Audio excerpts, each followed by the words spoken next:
Bismillahirrahmanirrahim. Assalamualaikum warahmatullahi wabarakatuh. Asyhadu an la ilaha illallah, asyhadu anna Muhammad Rasulullah. Allahumma sholli ala sayyidina Muhammad wa ala ali sayyidina Muhammad. Kama sholaita ala sayyidina Ibrahim wa ala ali sayyidina Ibrahim. Bil alamina innaka Hamidum Majid. Sebelumnya kita panjatkan dahulu doa kepada Gusti Allah yang Maha Agung untuk saudara kita yang telah memberikan sholawatnya kepada channel dakwah ini ya, sehingga channel ini dapat eksis dengan setia hadir dalam ruang-ruang diskusi kalian semuanya ya. Dan dengan sebuah harapan tentunya semoga sholawat itu menjadi catatan langit amal soleh bagi mereka dan keluarganya kelak. Dan insya Allah Allah akan membalaskannya dengan balasan yang lebih baik lagi. Berikutnya untuk seluruh viewer terkasihku dimanapun kalian berada di mancanegara maupun di dalam negeri ya, aku ucapkan terima kasih atas apresiasinya ya. Terima kasih dan semoga selalu always dan tidak pernah never. Tetaplah tumbuh dan berkembang menjadi yang anti skip dan anti download. Bagi yang berkenan silakan saja di share, tapi linknya jangan diunduh, dipotong-potong semaunya lalu diunggah ulang. jangan begitu ya, aku nggak pernah izinkan itu. Selanjutnya untuk semuanya juga aku tidak bisa sebutkan satu persatu. Atas doa-doa baik kalian aku ucapkan terima kasih. Dan semoga Allah juga melimpahkan kebaikan doamu untukku itu kepadamu ya. Sebagai sesama saudara kita saling mendoakan yang baik. Dan insya Allah doa kita bagian dari doa-doa yang diijabahi oleh Gusti Allah yang Maha Agung. Amin amin ya rabbal alamin. Duh, batuk. Ini sebetulnya masih dikatakan siang, tapi aku pakai jaket karena mendung, meskipun sedikit aja hujan, cuman dingin masih menyelimuti. Jadi pakai jaket. Dingin-dingin empuk. Bismillahirrahmanirrahim.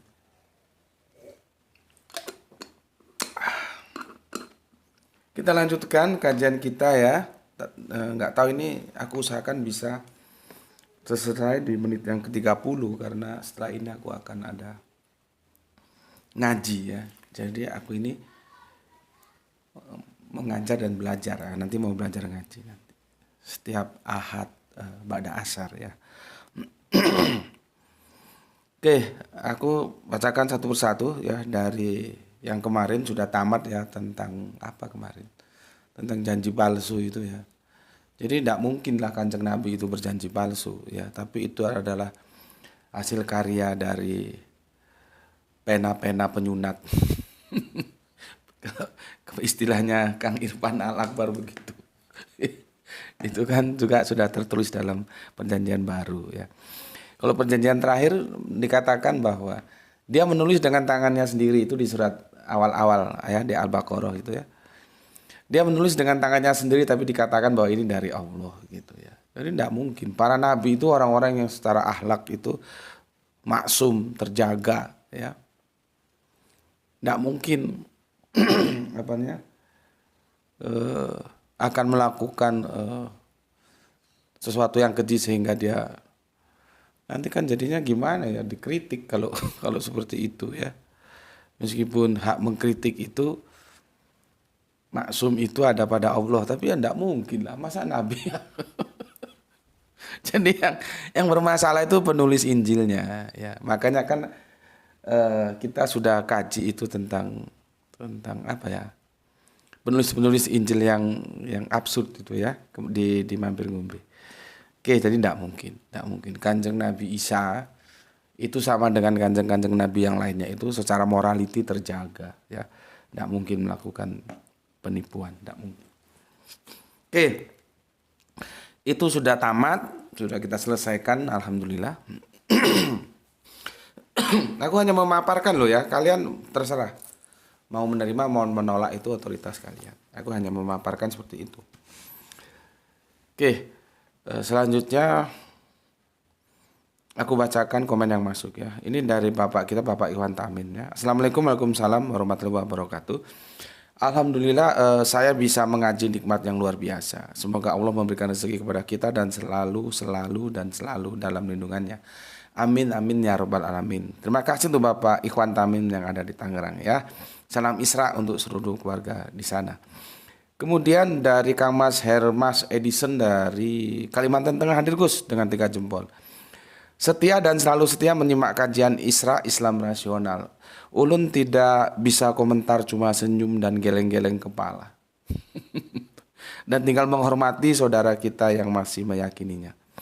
Kalau dibedah memang secara akademis ya memang luluh lantak. Ya memang begitu, secara akademis akan jadi luluh lantak ya. Tapi aku senang dan aku selalu ingatkan Kang Mas Hermas Edison itu tetap menghormati saudara kita yang berbeda. Harus begitu ya. Karena la ikraha fiddin. Apa hebatnya kita mau paksa-paksa orang untuk mengikuti Islam? Allah aja yang bisa paksa tidak mau, ya, bebas. La ikraha fiddin, tidak ada paksaan dalam beragama ya. Dan Kang Mas Hermas Edison sudah paham pesanku dan aku ucapkan terima kasih ya. Kita hormati. Ini beliau menghormati ya, meskipun ulun tidak bisa komentar, cuma senyuman dan geleng-geleng kepala dan tinggal menghormati saudara kita yang masih meyakininya. Kalau dibedah secara akademis memang luluh lantak. Nah iya kan aku bilang sejauh apa ya Lukas itu ada di bawah tiang salib sehingga dia bisa menuliskan janji palsu itu. Memangnya dia ada di bawah salibnya Yesus? Kan enggak. Oke, berikutnya Kang Norman Fadila. Balikpapan nyimak Gus. Kembali lagi teringat judul kajian Gus Musti 2 tahun lalu. Hidup dalam dogma, mati dalam logika. Saat Oten tak bisa membantah, jurusnya adalah 1 ngeles, 2 muter-muter menyangga, 3 nyampah menyerang fisik, 4 lari dari masalah atau tema. Otak Oten bisa memahami tapi hati tidak bisa terima. Ya itulah yang aku sebut bahwa kebenaran itu dicari dengan rasio, dengan otak ya. Kalau dengan perasaan tidak bisa. Perasaan itu apapun kata orang, kalau kamu sudah seneng, ya jatuhnya seneng kamu, tetap kamu pegang karena kamu main perasaan. Makanya aku bilang kan kajian-kajian akademis kita itu harus menghindari perasaan. Pertama, tidak menjadi ketersinggungan karena kita membingkainya dalam akademik, bukan berarti menghina, menghujat, bukan. Ya cara pandang kita aja yang beda gitu ya. Jadi tidak perlu kekanak-kanakan menghina, menghujat, menyerang secara fisik, itu tidak perlu ya. Itu kekanak-kanakan bikin malu ya. Berikutnya perasaan itu tidak bisa digunakan untuk mencari kebenaran. Yang bisa itu rasio. Maka kebenaran itu dicari, itu sudah aku jelaskan beberapa tahun lalu ya. Bagaimana kerangka berpikir akademis. Kebenaran itu dicari oleh rasio tapi dijaga oleh hati, perasaan. Artinya yang dijaga oleh perasaan itu sudah disaring oleh otak, oleh rasio, itu memang benar. Lah kalau nggak pakai rasio, ujuk-ujuk masuk ke perasaan, ya kalau yang masuk itu benar lah, kalau salah. Dan perasaan terlanjur mencintainya, repot, dilema. Seperti yang aku pernah ceritakan, aku kedatangan tamu misionaris Iran itu. Dia sampai pegang kepalanya ke tembok itu. Iya Pak, logika saya memang mengatakan Yesus itu bukan Allah. Tapi hati saya ini loh Pak, bagaimana? Gitu. Dan aku tidak terus menyerang dia, enggak boleh. Kasihan seperti itu, kasihan. Aku justru kasihan. Aku bilang apa? Ya sudahlah Iran, mungkin diskusi kita malam ini kita selesaikan dulu dan coba kamu pinggirkan matang-matang. Gitu. Aku itu banyak berteman dengan teman-teman Kristen tuh. Dan kami saling menghormati. Maka kalau ada yang kotor-kotor yang ya tidak etika gitu, aku risih gitu loh. Jangankan mau mengamati pernyataan, membaca aja jadi risih, jadi males. Maka aku skip aja. Aku itu bersosialisasi dengan teman-teman sejak dari kecil aku. Ya. Makanya aku biasa berteman dengan mereka, itu saling hormat. Ketika beda ya kita diskusikan dalam perbedaan, ya gitu. Jadi gitu Mas ini? Mas Norman Padilla ya. Terima kasih atas tanggapannya. Berikutnya Kang Kiki PSJ Rangkas Bitung Lebak Banten. Nyimak semoga Tuan Guru JM diberikan keberlimpahan rezeki dan kesehatan sekeluarga. Oke, terima kasih. Semoga doa baikmu juga Allah curahkan untukmu. Untuk Kang Kiki PSJ yang ada di Lebak Banten. Berikutnya Kang Sahran Gipari menyimak setelah 2 jam tayang. Tapi lumayan masih 2 jam ya. Greenpeace masih betah membasahi bumi setelah sore tadi sesaat merasakan gempa Laut Garut. Aduh, semoga yang di Garut bisa menjadi kondusif kembali ya. Berarti ya lumayan sampai Jogja terasa. Ya. Dan gempa itu katanya teman aku karena belum tahu dan aku kemarin tidak hadir di sana waktu teman-teman Arimatea kan bakti sosial gitu ya. Waktu gempa di Lombok itu katanya teman gempa itu ada 2 macam gerakan. Ada yang begini horizontal, ada yang vertikal begini. Yang di Lombok itu yang bahaya begini. Itu bangunan seperti apapun seperti diguncang-guncang. Kalau gini masih paling miring kalau misalkan bangunannya kokoh ya. Kang Irfan tuh lebih tahu, dia orang teknik ya, teknik sipil maksudnya ya, teknik bangunan. Kalau bangunannya itu secara konstruksi memang sudah memenuhi syarat, mekanika tekniknya sudah penuh ya, maka kalau kena goyangan begini dia itu masih cukup lumayan bisa bertahan lah, paling doyong. Tapi kalau sudah gempanya itu vertikal begini, nah ini jarang yang tahan ya. Oke, terima kasih Kang Sahran Gipari. Berikutnya Mas Wahyu, Kang Mas Wahyu 72. Assalamualaikum, Brebes hadir nyimak. Waalaikumsalam. Ternyata bukan dogma yang membuat akal tumpul, tapi memang akal tumpul lah yang mudah didogma. Salam Isra, semoga kita bahagia dunia akhirat. Karena cantik menjadikan kita sayang. Apa karena sayang sehingga yang kita sayang itu nampak cantik? Ini memang ngeri-ngeri sedap ini. Sama dengan ini.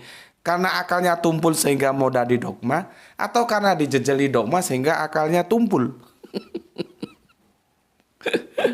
Kang Mas Wahyu ada-ada saja. Oke, terima kasih Kang Mas Wahyu yang ada di Brebes. Semoga sehat selalu bersama keluarga. Kalau aku loh ya. Tapi ini belum tentu benar juga. Silahkan disanggah. Kalau aku awalnya dogma. Dogma itu menjadikan akal itu tumpul. Karena dogma itu kan membunuh akal, membunuh rasio. Ya, membunuh rasio. Seperti hari ini aku diskusi via WA, diskusi ya lumayan ketat sih ya dengan seseorang. Pertama, seseorang yang awalnya punya nama Abu. Abu siapa tadi aku lupa, dari Jogja. Ya kalau sudah pakai nama Abu sini, Abu ini, Abu itu kalian tahu lah ya dari kelompok mana gitu. Dan aku sih sudah tahu dan aku bisa memaklumi kalau dia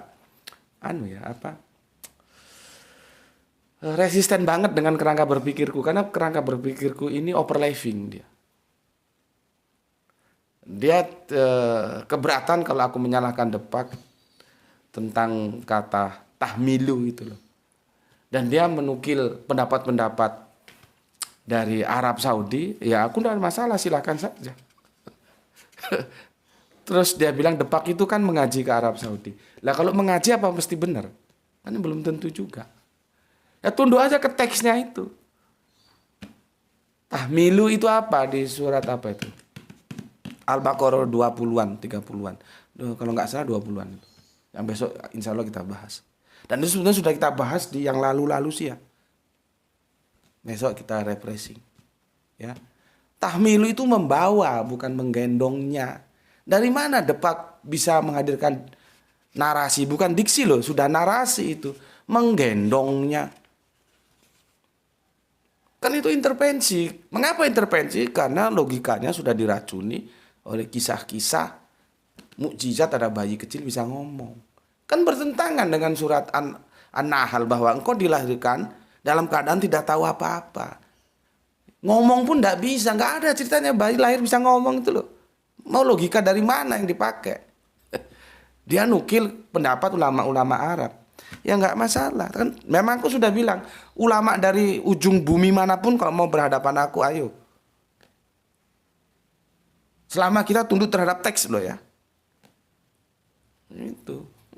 Nah itu yang pertama, yang kedua dari teman Kristen. Sebetulnya aku tadi mau bahas tapi lihat nanti aja lah ya. Ya, teman Kristen itu tidak menerima ketika aku mengatakan dengan seandainya Yesus gitu. Dia tidak terima, katanya tidak elok. Dia lupa bahwa Yesus pun itu mengajarkan dengan pengandaian. Apa bahasanya? Perumpamaan. Perumpamaan itu bukan sesungguhnya. Dan itu ketat tadi diskusinya ya, ya karena Ahad jadi aku sedikit longgar ya. Jadi melayani dua orang sekaligus, ya. Karena ini dari tulisan Kang Mas ini yang karena dogma bikin akal tumpul, ya ternyata bukan dogma yang bikin akal tumpul, tetapi akal tumpul yang tumpul lah yang mudah didogma. Kok menurutku enggak. Contohnya ya teman Kristen kita ini.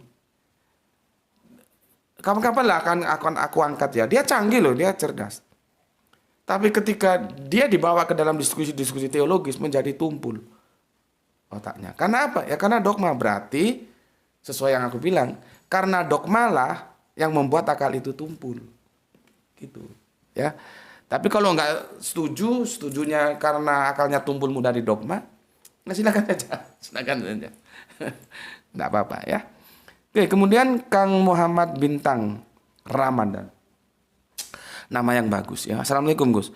Muhammad Bintang Ramadan dari Kemayoran selalu hadir walau sedang sakit. Loh, kamu sakit juga kah? Seperti Graito ya. Semoga cepat sembuh lah ya. Ini Graito juga demam. Makanya kalau videonya buru-buru dan nanti ada kurang-kurangnya dia maklumi karena kameramennya sakit ya. Ya semoga Graito, semoga kamu juga cepat sembuh ya. Semoga Allah memberikan kesembuhan. Tapi lagi musim memang ya. Jadi sakit juga ada musimnya, seperti durian rambutan ada musimnya. Pohon ara itu juga ada musimnya. Cuman Yesus tidak tahu kapan pohon ara itu musim, sehingga dia mengutuk pohon ara itu. Seharusnya kan kalau dia Allah, hai pohon ara berbuahlah kau, aku lapar. Kan begitu. Bukan malah dikutuk. Itu logika sederhana. Untuk membuktikan bahwa Yesus bukan Allah karena dia tidak maha tahu. Kiamat aja Yesus juga tidak tahu kok. Dan dia dengan rendah hati, dengan kejujuran, hanya Bapa saja yang tahu. Itu terkonfirmasi di Al-Quran juga begitu. Nabi Muhammad itu tidak tahu. Kamu tanya Nabi Muhammad kapan kiamat, nggak tahu dia. Karena dia itu manusia, sama Yesus juga manusia. Yang tahu hanya Allah. Sederhana kerangka berpikirnya. Kalau belum teracuni dogma. Ya, oke. Jika kitab Torah muncul setelah Nabi Musa, ada kitab Injil muncul setelah Nabi Isa, ada Al-Quran muncul setelah Nabi Muhammad. Pertanyaannya, apakah kitab suci umat Yahudi sebelum Nabi Musa ada? Setahu saya kitab sebelum Taurat yang diterima Nabi Musa adalah Jabur atau Mazmur yang diterima oleh Nabi Daud. Tapi kenapa kitab Jabur lolos dari bahan diskusi keberagamaan? Apakah kitab Jabur tidak mengandung nubuat, syariat atau perihal keimanan yang lain, Gus? Mohon pencerahannya. Assalamualaikum warahmatullahi wabarakatuh. Gini, siapa ini? Bintang ya. Kita bicara Mazmur sekarang ya. Mazmur itu kalau kita bilang kan Zabur ya. Itu seperti karya sastra. Nabi Daud itu jagonya main kecapi, jadi dia dosennya pemetik gitar. Itu kalau gitaris handal tingkat dunia, kalau nggak kenal siapa Nabi Daud itu kebangetan itu. Karena kalau kita pegang Alkitab, Nabi Daud lah yang pertama kali bermain kecapi, ya. Dan Mazmur itu seperti karya sastra, pujian gitu loh. Yang itu dinisbahkan kepada Nabi Daud. Cuman kemarin kan dikritik sama pendeta yang pernah kita nukil itu ya. Yang Yesus kita beda, dia bilang begitu. Karena apa? Memang Nabi Daud itu ya menyanyi, tapi kan tidak 24 jam menyanyi terus, dia bilang. Hanya raja gila saja yang menyanyi terus-menerus. Itu dikritik Pak Pendeta yang kita nukil kemarin, ya. Nah, sekarang yang kamu tanyakan, kenapa Mazmur jarang dibicarakan? Aku kasih komparasi begini, ya. Dan aku saat ini tidak mau kecolongan. Lihat diskusi-diskusi manapun ketika diskusi Tritunggal. Yang didiskusikan itu hanya Allah dan Yesus. Roh Kudus tidak pernah. Dan Allah yang Yesus, porsinya nanti paling banyak perdebatannya di Yesus. Kenapa Roh Kudus tidak didiskusikan? Roh Kudus itu lewat. Kamu lihat, tonton ada video-video tentang kajian Tritunggal itu. Mesti lewat Roh Kudus. Padahal Roh Kudus itu juga harusnya diposisikan sama, kita diskusikan. Benar nggak dia Allah? Gitu. Lolos dari pengamatan. Sama dengan Zabur lolos dari pengamatan. Ya. Tentang Roh Kudus, kenapa lolos dari pengamatan? Orang sudah terpesona kepada Yesus. Jadi misalkan diskusi 8 jam itu waktunya habis untuk mendiskusikan Yesus dan sedikit tentang Allah. Jadi Allah, Yesus, komposisinya pun banyak waktu untuk Yesus. Roh Kudus, say goodbye. Begitu juga tentang ini, Zabur. Cuman Zabur agak beda, karena Zabur itu seperti tadi, itu seperti madah, seperti karya sastra, dan di dalamnya tidak memuat, bukan tidak ya, tidak banyak dibandingkan kitab-kitab yang lain, memuat tentang sesuatu hal yang itu untuk kita diskusikan menjadi hal-hal yang krusial gitu ya. Nanti mungkin kapan-kapan kita membahas Mazmur ya. Dan di sana ada sebuah bahasan tentang yang itu mau tidak mau merujuk kepada Ka'bah. Ya. Oke. Terima kasih untuk bintang. Kita lanjutkan ke Kang Muhammad Galbi. Assalamualaikum warahmatullahi wabarakatuh. Waalaikumsalam. Gus, Jakarta nyimak sambil menunggu kelanjutan tentang rajam ya Gus. Oke, terima kasih. Rajamnya sudah aku tunaikan, mampir ngombe pagi tadi, dan itu sudah selesai ya. Cuman belum tamat karena aku akan menuntaskan besok di surat Maryam. Yang besok juga akan kita diskusikan tentang tahmilu itu apa sih? Karena banyak orang masih keliru. Ya, berikutnya lagi besok akan kita nukil di surat Ali Imran yang ketiga. Karena diksi buayan itu juga disalahpahami. Nah, di sana juga nanti ada diksi kahlan. Gue ini kahlan. Coba tanya sama orang-orang di sekitarmu yang tahu bahasa Arabin. Kahlan itu apa? Ya. Oke, Kang Mas Muhammad Galbi, sudah ditunaikan ya, janjiku sudah lunas ya. Bisa disaksikan di mampir ngombe pagi tadi ya tentang kenapa bisa lolos Bunda Maryam dari hukum rajam. Oke, selanjutnya Kang Irfan Al-Agar. Yesus asli tidak pernah berbohong, tapi pena-pena palsu para penyurat yang telah membuatnya menjadi bohong masih setia menyimak dari Kerinci Jambi. Mantap. Sudah sampai Jambi ternyata, ini orang penting ini. Sebentar di Malang, sebentar di Solo, sebentar di Jambi ya. Kalian bisa tahu bagaimana kelas dia punya. Kelasnya main pesawat terus. Ya, semoga membawa barokah ya. Terima kasih dan semoga Allah selalu lindungi dalam melaksanakan tugas-tugas kerjanya ya.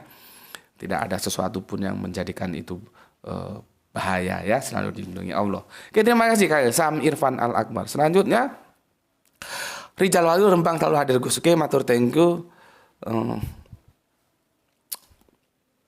Kang Suratno Eko, mana yang lebih mulia, Muhammad atau Isa? Coba kamu tanyakan sama orang lain. Kalau sama orang Islam tentu jawabnya Al-Quran. Kami tidak membeda-bedakan antara mereka. Tidak boleh dibeda-bedakan, semua harus dimuliakan gitu ya. Maka kalau kamu tanya kepada orang Islam mana yang lebih mulia, Muhammad atau Isa, itu mesti jawabnya kalau dia paham Al-Quran seperti itu. Kami tidak membeda-bedakan ya. Kalau mau tanya silakan tanya sama yang lain, mungkin ada jawaban referensi ya. Mungkin sama-sama teman Kristen atau sama-sama orang yang nggak punya agama sekalipun. Kalau sama-sama orang Islam dan dia menjawab berdasarkan bimbingan Al-Quran seperti tadi, kami tidak membeda-bedakan. Kami memuliakan semuanya ya. Kemudian Kang Ahrib Musinin Tuban hadir Gus. Terima kasih. Kang Samsul Yatim, Pandaan nyimak Gus. Oke, maaf saya cuma sopir truk lintas Jawa, bukan orang yang punya otoritas dalam agama. Subhanallah, nggak apa-apa Mas ya. Karena aku kan nggak tahu, secara virtual aja kita kenal ya. Tapi aku mengucapkan subhanallah, ternyata seseorang yang punya profesi supir truk itu waktunya habis loh untuk pegang setir. masih menyempatkan diri untuk belajar. Ini adalah sebuah kemuliaan yang harus kalian tiru. Ya, belajar itu penting ya. Kita bisa meniru Kang Sangsum Yatim, kita bisa meniru Bapak kita Ikhwan Tamim ya. Sudah sepuh tetap belajar, ini dalam kesibukannya tetap belajar gitu. Oke, terima kasih Kang. Berikutnya Gispati, Palu hadir Tuan Guru. Yesus tidak pernah berjanji palsu. Hanya orang belakangan setelah Yesus tidak ada menambah dan mengurangi perkataan Yesus. Salam Isra untukmu, mantap. Seperti aku yang bilang di awal, tidak mungkin Yesus itu berbohong. Tapi orang-orang yang menuliskan cerita tentang Yesus lah yang harus diteliti. Seperti apa dinyatakan oleh Soleha kita Gispati dari Palu. Oke, terima kasih. Freedom Jawa Barat. Hadir salam Isra Pak Guru. Yang goblok ajarin masa aja Pak Guru. Mereka tidak mau belajar, hanya menjustifikasi pembenaran iman. Semoga sahabat kasih membuka hati dan pikirannya. Amin, amin ya rabbal alamin. Ya, kadang-kadang aku kalau sudah jelaskan berkali-kali masih nggak ngerti aja, gergeten juga. Terima kasih Kang Mas Freedom ya yang ada di Jawa Barat ya. Berikutnya Kang Jumat Wage Pekalongan ikut ngaji ke matur nembah nuwun. Waduh ini sulit namanya. Spirilex Dio. Waduh nama kamu ini orang barat dah. Dari namanya saja sudah ketahuan Gus seperti ini orang nakal. Spirilex Dio ya. Terima kasih atas nakalannya. Kemudian Hari Sunanda terima kasih, Empu 99 terima kasih. Kang bukan Kang, ini ibunda kita udah cukup sepuh juga masih mau belajar. Ibunda Sumati Wirasno request Gus bahas ini. Bahas apa ini? Yohanes 4:20, Yohanes 3:15, Yohanes 2:11. Ini bunda kita ini penguasaan Bible-nya cukup lumayan bagus ya. Kami lama bersilaturahmi dakwah di Facebook. Apakah sinkron dengan Lukas 14:26? Oke bunda, aku masukkan ke antrian dulu ya. Nanti kita agendakan, kalau lupa tolong diingatkan. Semoga sehat lalu bersama keluarga bunda ya. Sekarang masih di Aceh kan?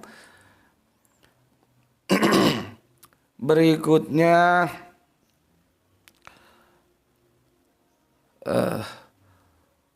Kang Didi, namanya juga Injil karangan manusia yang bukan saksi mata ya. Jadi pastinya banyak kontradiksi karena ditulis berdasarkan cerita dari orang ke orang, bukan saksi mata. Nyimak Gus, oke.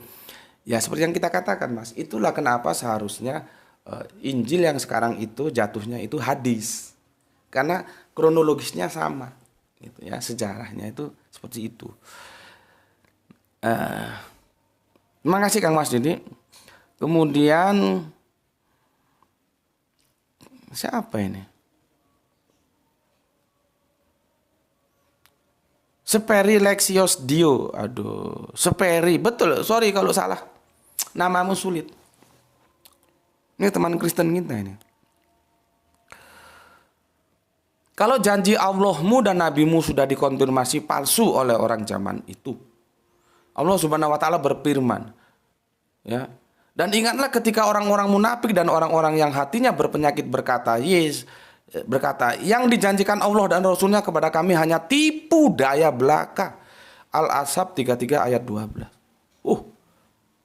Mantap kali kau.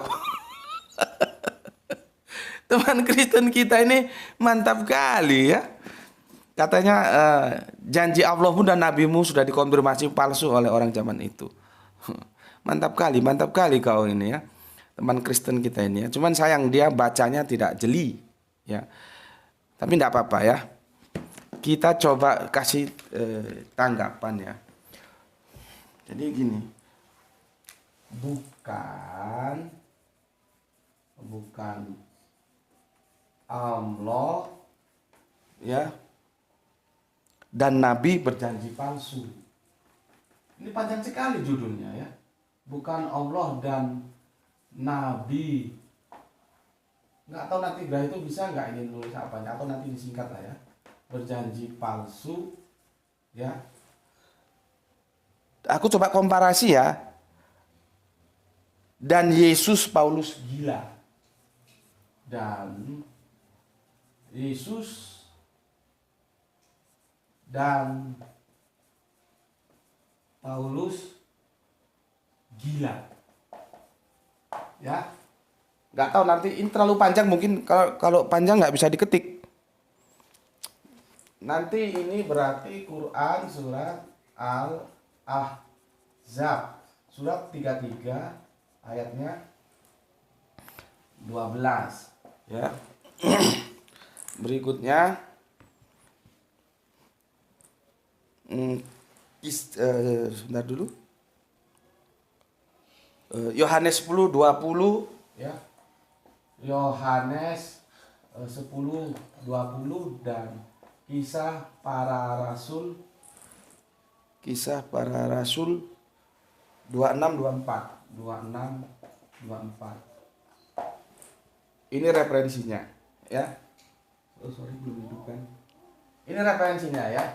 Maka tajuk kajian kita bukan Allah dan Nabi berjanji palsu dan Yesus dan Paulus gila. Jadi Allah dan Nabi itu bukan berjanji palsu dan Yesus dan Paulus pun tidak gila. Makanya kata bukan. Kalau kamu memahami ini secara goblok ya akhirnya Allah dan Nabi berjanji palsu itu setara, dia akan menjadi kamu harus mengatakan Yesus dan Paulus gila. Karena di sini juga Yesus dan Paulus itu secara tekstual disebut gila. Nah ini hati-hati. Aku nggak tahu ya si Kristen ini karena memang dia tidak tahu, artinya memang bodoh gitu, atau memang dia memelintir karena ya tujuannya cuma menyerang doang. Nggak tahu, hanya dia yang tahu. Tapi untuk sementara aku berpositif thinking aja, dia bodoh. Bodoh ketika membaca teks ya, dia tidak pahami teks itu. Teks itu kan tidak bisa dilepas dari konteks. Aku jelaskan dulu. Ini waktunya sudah masuk. Sebentar ya. Al-Ahzab ayat yang ke-12 yaitu perikopnya bantuan Allah kepada kaum muslimin dalam perang Ahzab. Ya, perang Ahzab. Jadi behind screen-nya itu peperangan. Lalu masuk ke dalam perang itu, makanya disebut baiat itu perlu.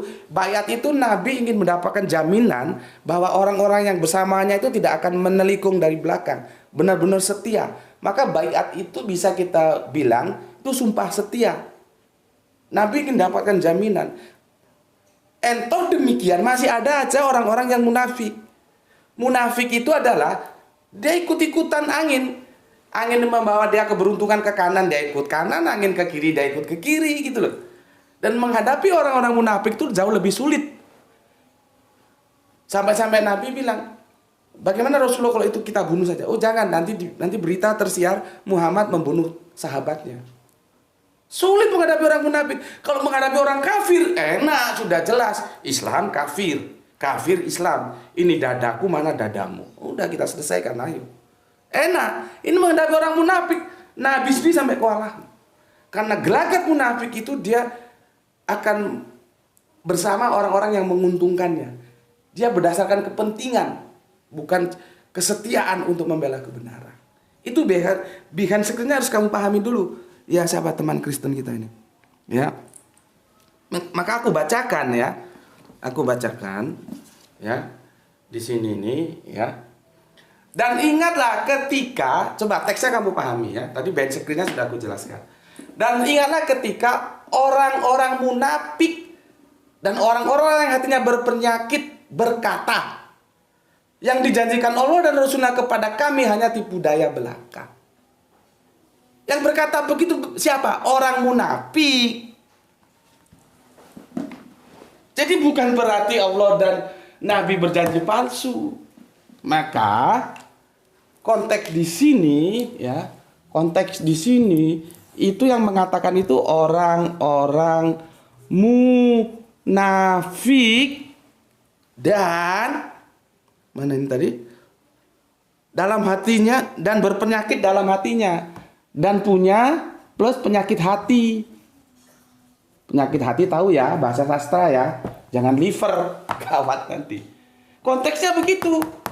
Jadi diksi Allah dan nabinya itu berjanji palsu. Itu yang mengatakan orang-orang munafik ini yang berpenyakit hati. Kalau kamu pahami bahwa Allah dan janjinya itu sudah apa namanya dengan kalimatmu ini sudah dikonfirmasi palsu oleh orang zaman itu. Iya, orang yang mana pada zaman itu? Orang yang munafik dan penyakit hati. Orang yang menolak ya tentang semua perjuangan Allah yang itu diemban oleh Rasul bersama umatnya. Siapa yang bilang? Ya ini orang-orang munafik ini. Jadi bukan berarti Allah dan Nabi-Nya berjanji palsu. Tidak. Hanya orang-orang munafik ini yang mengatakan begitu berdasarkan kemunafikannya. Sudah jelas ya tadi ya, backgroundnya ini perang. Jadi konteks teks ini jangan kau lepaskan dari konteksnya perang. Dalam perang itu ada yang munafik, ada yang benar-benar setia bersama Kanjeng Nabi. Maka itu dah perlunya baiat.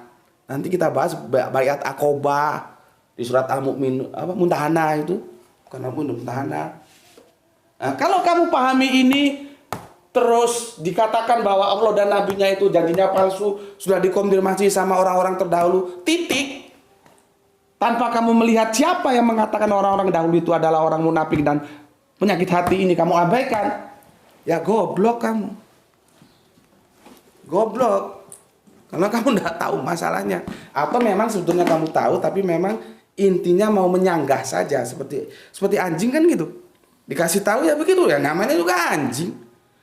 Ya, dikasih tahu nggak kasih tahu ya melet saja.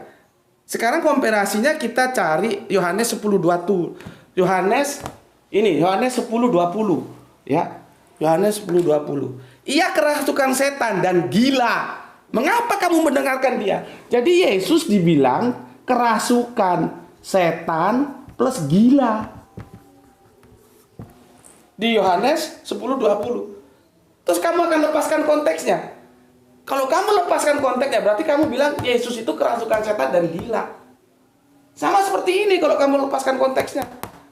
Berarti Allah dan Nabi berjanji palsu. Tapi kalau kamu lihat behind screen, kenapa mereka menyebut Yesus itu kesetanan dan gila? Maka kamu tidak akan mengatakan seperti kamu mengatakan ini. Kamu tidak akan mengatakan bahwa Yesus itu kesetanan dan gila. Gitu, ya. Coba kita buka Yohanes 10:20 ya. Aku membabarkannya begitu ya. Kita melakukan kritik teks Al-Qur'an kita tempatkan di atas meja yang sama dengan Injil, jadi perjanjian terakhir dengan perjanjian baru kita bedah. Aku kan fair toh bedahnya toh. Coba Yohanes 10:20. 10:20. Itu judulnya gembala yang baik.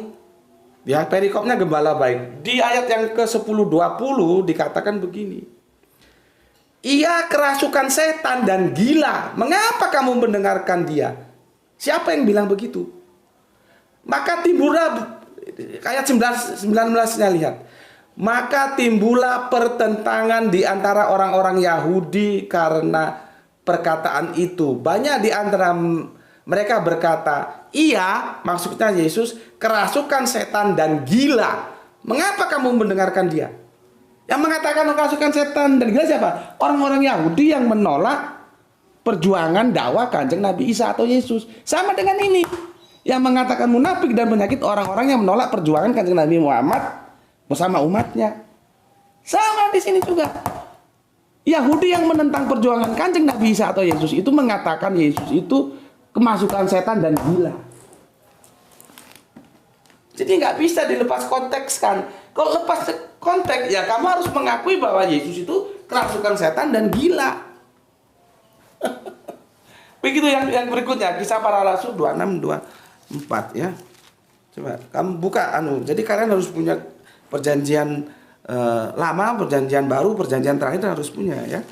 Jadi kalau aku ngomong bisa sekarang bisa diikuti gitu ya. Kisah Para Rasul, coba buka Kisah Para Rasul yang 26 26, 24 ya.